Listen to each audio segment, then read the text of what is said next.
Jack here, JBF Music and Guitar Lessons, back with some signature guitar-like music theory goodness for you. Breaking down the incredible Brian May guitar solos. New gimmick time, I'm trying out a quick lick to incentivize some new subscribes.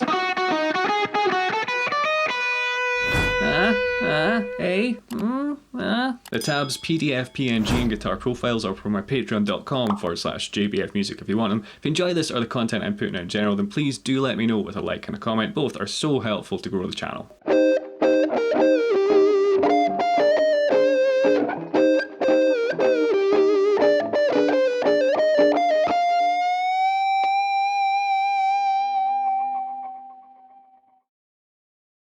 For to actually play these, a technique breakdown, give the little eye up there, click. This is a theory video, the one up there is more for technique, slow playthroughs and that kind of thing. So first up, what we're going to do here is look at the chords. I think Brian May's playing modally more than anything else, but we'll touch on that in a minute.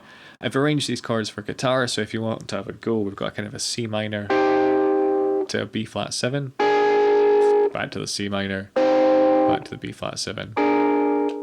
So basically like a kind of a 6 to 5 chord vamp.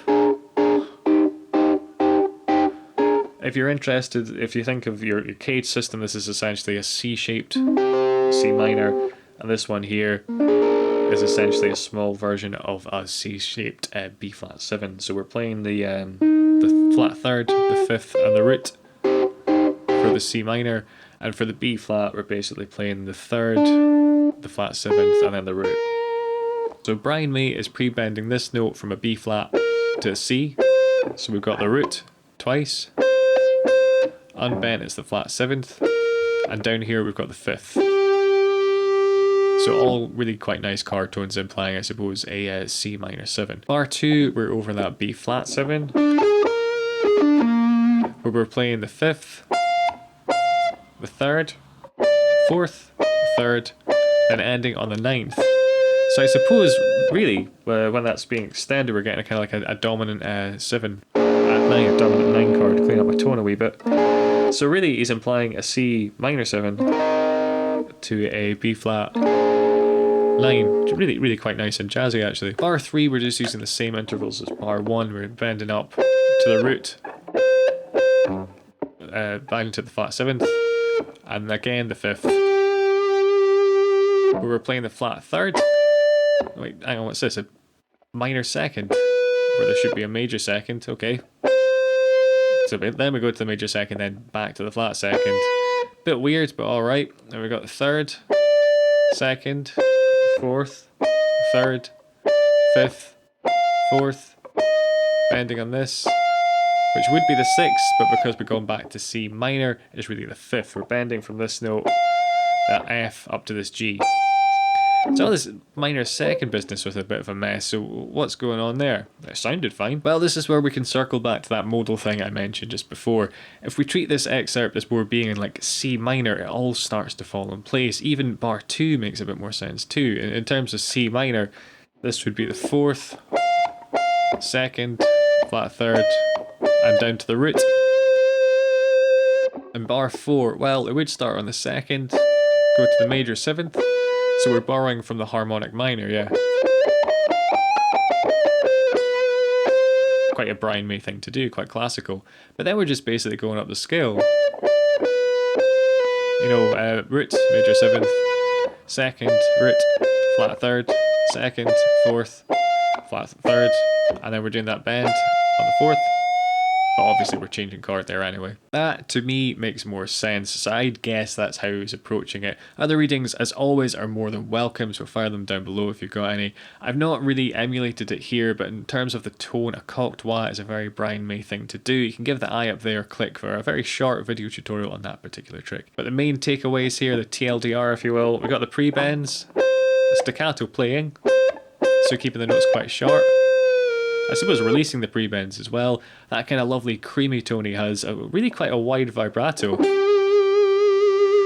Having a theme a bit like in bars 1 and 3 where he's got a really nice motif, a little melody, and he repeats it, using the harmonic minor scale when we did that build. The kind of classical influences seeping in there. The pull-offs to go up the scale, rather than kind of trying to pick everything. And also maybe thinking a bit more tonally rather than just following the cards.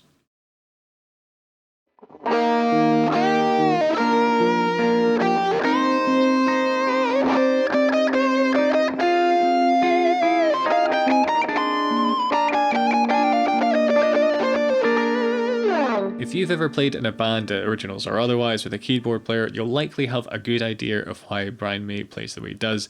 Pianists, as writers, often have a tendency to put in lots of chord changes, while guitar players tend to be more like riff orientated. Pianists often kind of move in fourths as well, which is this kind of classical and also quite musical theatre, especially if there's a lot of dominant sevens, perhaps if they're overused and secondary dominant seventh chords as well. With a busy keyboard player, it can be very tricky to find a space and kind of fit in for both guitar and bass if the keyboards veer towards overplaying or just busy playing. But Queen managed to find a really great balance between them, Freddie never really stepping on anyone's toes too much, and Brian May just seeming to know exactly how to complement the song. So with that in mind, I've arranged these chords here. So let's have a look at them. We've got an E flat, a B flat, a C minor, sort of putting the ninth in passing there, this note here. We then have an F minor. What I'm thinking of is like an A augmented, really quite beautiful in passing. We have an A flat, just playing it here, a B flat 7, B flat, and I think wrapping up on a B flat dominant 7 just on the last beat. But in all honesty, I couldn't make it out clearly enough in the original recording to be 100% certain about that. So whereas guitarists might chug relentlessly on that E flat for 4 bars, these are jam-packed with chord changes and they're moving in fourths a lot. I don't know why pianists do this, but they seem to really, really love it. So the solo is hitting the chord tones this time an awful lot. And in fact, before we analyse them combined, let's just have a quick listen to the rhythm part because it is a really lovely piano line.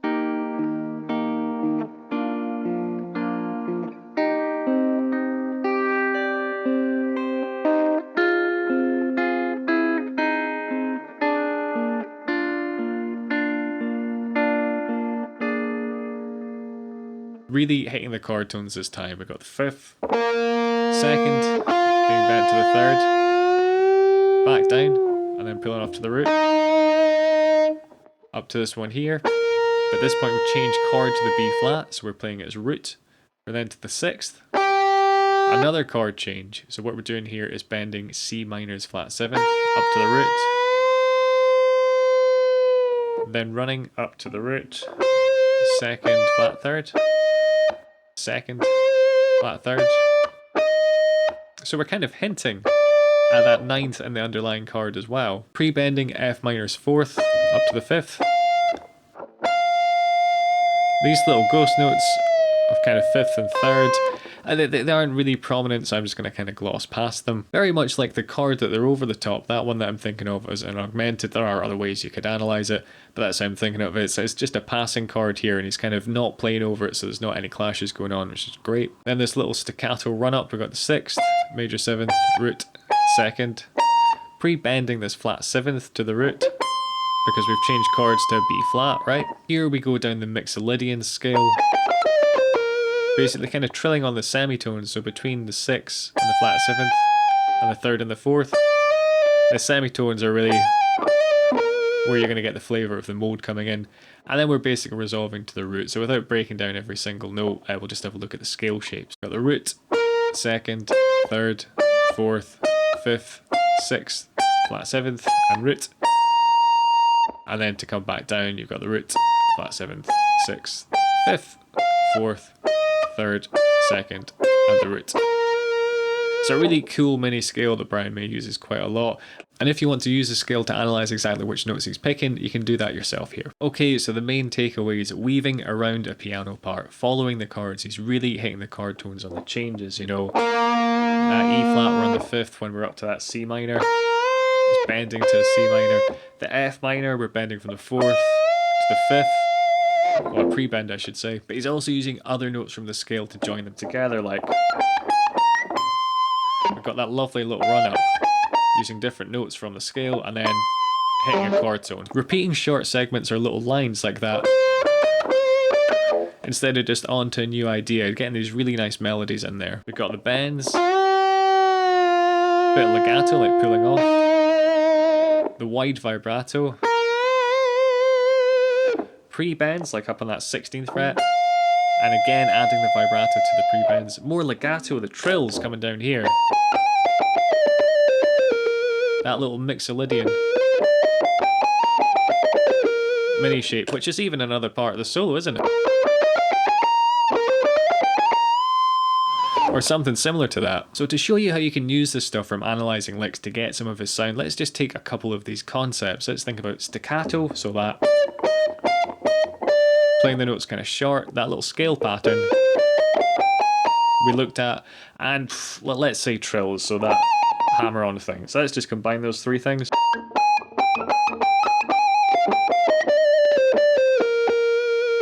You know what, let's add in some other things as well. So let's say pre-bends and that kind of taking a small melody and repeating it. So let's go.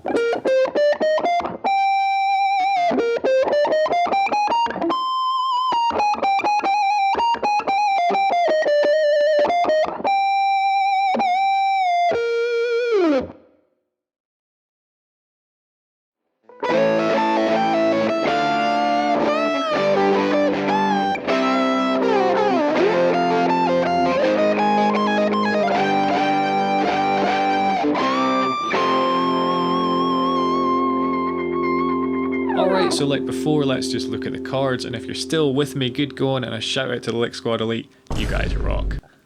So we've got an A major, a D minor, G, C, an F, A flat, G, C, which is possibly a C7, and an F. So off the bat, there's a few things to note here. The first one is that these are moving in fourths, like I kind of mentioned. I think it was in the last lick, the kind of thing keyboardists like to do is these kind of classical type progressions. You might also notice that we're not staying in one key. The way I'm hearing this is that we start off in D minor. We're going from the 5 chord to the minor 1. Using this D minor to modulate to a C major, where we've got again a 5 to 1 progression. Hitting the 4 chord, this F, in the next bar. And while I don't really think this A flat is modulating from a C to an A flat, or indeed an F to an A flat, what you could see it as is a kind of a parallel chord. So from the F minor, you could see this chord as the 1 chord. So it would be the borrowed 3 chord from F minor if you're thinking about the minor key. And a bit of a side note here, but if you do think of this as a kind of 1 to a flat 3, but a major 3 chord, that move pops up all over the place. You know, kind of stuff a bit like the Kinks.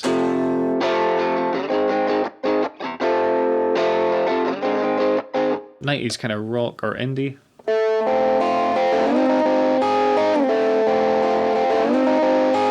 Even kind of like grunge.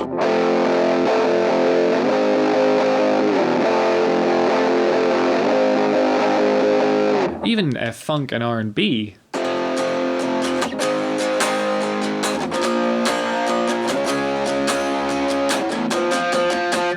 You know, it's a great way of adding a little bit of flavour. You take the 1 chord, the tonic, and you go up a flat 3rd, but you build a major chord there.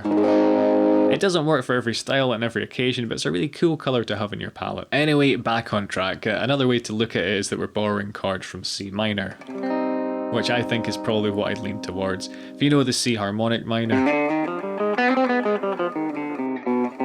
this would be the 6th chord, going down to the 5, and then using a C, which I think is a C7, as a secondary dominant to modulate to the F major. You could also call this a Picardy 3rd, because we're ending on what you would think would be minor, but instead they've made it major. Yeah, like I say, using what I think is a dominant chord, but even if it's not, you can kind of imply it that way, to modulate probably to F major. Having said that, I haven't analysed the song from here, so the F could just be another passing chord. Here, Brian May really follows the chords. It'd be interesting to know if he had to fit the solo into Freddie's chord progression, or if they wrote the chords around the solo, or perhaps somewhere in between. My money would be on option number 1, but any Queen aficionados watching, do let me know. And before we analyse everything together, here's the rhythm part.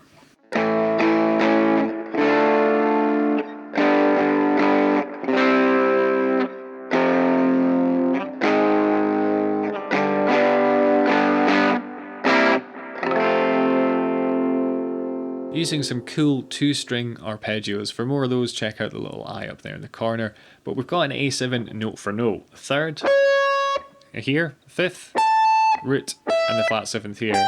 So even though we're doing this kind of like pedal point line, using the 5th as a pedal, a really great technique in and of its own. Done a much deeper dive into it with the eye up there.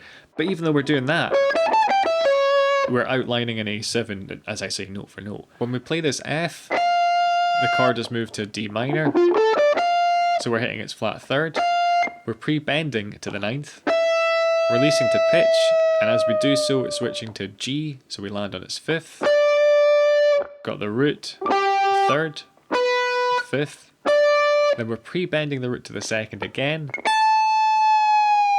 And then what we do is pull off to this note, at which point we've changed to C, so we're now resolving to its 3rd. These little sliding ghost notes are more of a texture than anything else, so I'm really not going to dwell on them at all.